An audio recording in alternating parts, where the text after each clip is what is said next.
Minnesota Department of Human Rights has filed a lawsuit against a Plymouth high school, accusing it of failing to stop harassment of a student. The suit claims West Lutheran High School failed to protect a 9th grade girl from multiple incidents of alleged inappropriate touching, bullying, and sexual harassment. The alleged incidents occurred in the 2014-2015 school year. The suit says the girl's father tried to show school leaders what he considered incriminating social media posts, but officials declined to look at them. According to the suit, the school made initial attempts to address the allegations, but eventually accused the student of lying and barred her from attending the school the following year. West Lutheran said they have not been presented with any legal papers yet. The school says they are working on a statement, but we had not heard back as of this taping. Armstrong High School wants to add a new scoreboard with a video display. The current scoreboard was installed back in 2007, and here's what the new scoreboard would look like. It would include a video board and only be used for school-sponsored events. Next week, the Robbinsdale School District will ask the City of Plymouth for a permit to install the new video display scoreboard, which will be the same location as the current one. The district also wants to raise the softball scoreboard 3 feet. The city approved a variance for an oversized scoreboard for Wayzata High School back in 2012. A big road project will impact drivers at night traveling through Maple Grove. Starting this Sunday night, eastbound Interstate 94 will be reduced to 2 lanes between Highway 101 in Rogers and Weaver Lake Road in Maple Grove. The lane closures will happen every Sunday at 7 p.m. through Thursday at 5 a.m. That goes all through early September. The closures will allow crews to add temporary lanes to help improve traffic flow on I-94 for a larger construction project that starts next year. A Robbinsdale resident who became nationally renowned for her baking skills had a special celebration on Friday.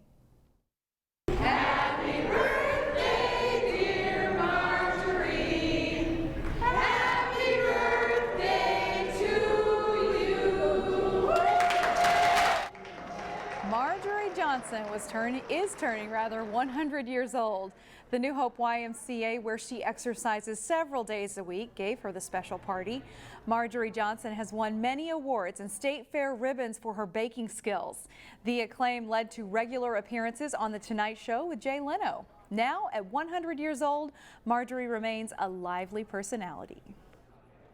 But if you disregard the wrinkles, I got the energy I had then. I never lost any of my energy, and I feel good, and I don't have any aches and pains. I don't have arthritis, and I haven't had a stroke or a heart attack or anything that everybody gets. We hope it stays that way. Marjorie's actual birthday is next Friday, August 9th. Happy birthday, Marjorie. If you haven't yet been to a Bunce backyard production, you're missing out, but you don't have to. Neil Persley takes us to this summer's offering in today's Weekend Showcase. Hello there. Hi. Welcome to Shrek the Musical.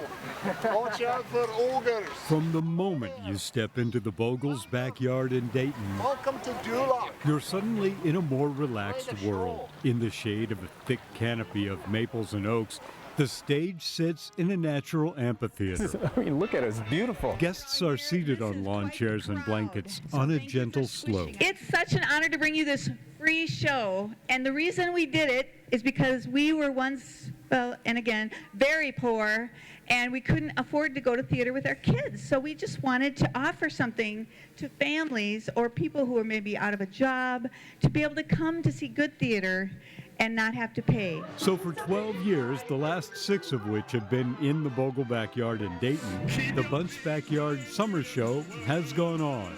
This year's show is Shrek the Musical. Diana Simmons has been in every Bunce Backyard summer production and plays Pinocchio in Shrek. The cast has always been family.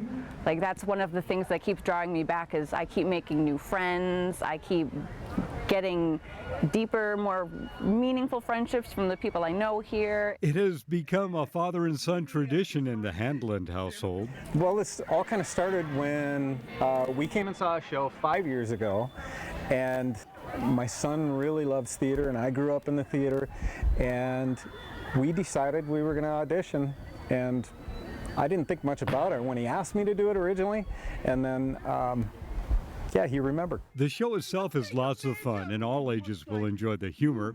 If you come, bug spray, camp chairs, and blankets are a must. Although the performance is free, it does cost about $20,000 to put it on each summer. For a weekend showcase from Dayton, Neil Persley, CCX News. Shrek the Musical is on stage in Dayton through Saturday night. Showtime is 7 p.m. For directions and maps to the Bogles family's backyard in Dayton, go to the Bunce Backyard website. We have a link to that one on our website, ccxmedia.org. Now, what if all the restaurants in town were in one place so you could sample them all? That's exactly what happened Thursday night at the Taste and Tour of Golden Valley. All it is it's a way to promote the businesses of Golden Valley. So we have 17 businesses participating today, and it's just a way, it's free to the public. The Golden Valley Rotary Club organized this event this year. It drew about 500 people. Participants could check in and check out businesses and restaurants from all over the area. The event raised about $250 for a prism, and that all came in from Mayor Shep Harris being dunked in a dunk tank, and then it raised about $1,200 overall that will benefit community programs. And it's a joyous occasion this weekend for a Golden Valley brewery. Under Pressure opened last February, and it's celebrating 6 months in business at its location off Highway 55 in the Lat 14 restaurant. There will be a food truck, live music, special releases of new beer, and it all happens this weekend.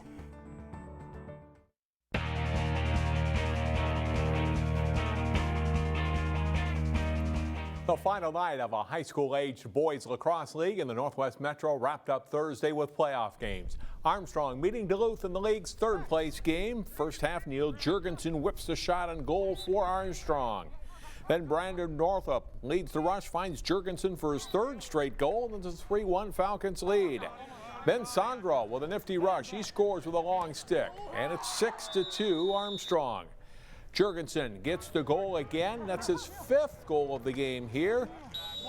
Trent Jacobson powers through the defense and scores with a behind-the-back shot. Armstrong wins the game over Duluth 8-2. In the championship game, Blaine met Maple Grove for the summer title. Blaine's Isaac Van Zomeren firing a goal. The Bengals have a quick 2-0 lead. But the Crimson gets its offense going. Parker Slotsky rifles in the shot for a goal. Late in the first half, Mitch Side scores. That levels the score at 2. Grove's Brady Lawrence is a very skilled attacker. He slips the Blaine defender and puts the Crimson ahead 3-2. And then check this play. Lawrence will intercept the pass by the Blaine goalie and cruises in for an empty net goal as the Crimson wins 4-2. They're the league champion for a second straight summer. The Junior American Legion baseball tourney continues through Sunday in Bloomington. Hopkins played its second-round game Friday morning against Excelsior. Nice defensive play in the first inning by the Millers. Addie Massengill ranging toward first, makes the stop, throws to Patrick Sweeney to get the out. Ryan McGee pitched a gem for the Millers. He gets a strikeout here in the second inning on the way to throwing 6 1/3 innings of scoreless ball. Another big play on the field for Hopkins. Right fielder Americo Scolati makes the sliding catch for the out. Hopkins gets a run in the 6th inning. They win the game 1-0. They'll play in the semifinals Saturday morning at 11:30. It's time again for our weekly CCX summer fishing tip. Here's Terry Tuma with more on red-colored hooks. I recently had a question about using red hooks for bass. Does it imitate bleeding bait fish, if you will? And according to some studies that have been done, no, it does not. The bass do not have the intelligence to process injured bait fish versus your colored hook, in other words. But they do identify to the red and green hues, if you will. So yes, there's going to be conditions where you're going to want to use green, where you want to use red, and they do lack the blue cells, if you will, the blue purples and so forth. But is color a factor? Yes, it is. So here again, we want to use these conditions of color selection according to with a hook, for instance, or a crankbait or plastic, to really be distinctive of the background. In other words, it needs to bounce back from the background. And then with line colors, here again, you want that line color to blend in with the background. You don't want the fish to see it. So there's a lot of factors when you're talking about selecting different lures, different line, different crankbaits, whatever it may be, to really hone in on catching fish. But we do need to forget about this injured bait fish red hook concept. It is not happening, it's not true, but do work with the color system, not only for bass, but for all species of fish. Thanks, Terry. Shannon, back to you. All right, thanks, John. Kids Fest in Plymouth continues to grow. The 5th year for Kids Fest brought even more activities to people in Plymouth. The Minnesota Zoo was on hand with animals, and organizers increased the number of bouncy houses in order to cut down on the lines. A big rush of families was there right when the event got underway on Thursday night. It used to be placed at Parker's Lake Park, but due to the size and growth, we've moved it to the Hildy Performance Center. And we're expecting between 3,000 and 4,000 people tonight with the nice weather we're getting. Another highlight was a dunk tank where Plymouth Mayor Jeff Washee sat his turn, and he did it all with a smile. As we go to break, we'll leave you with more sights and sounds of Kids Fest.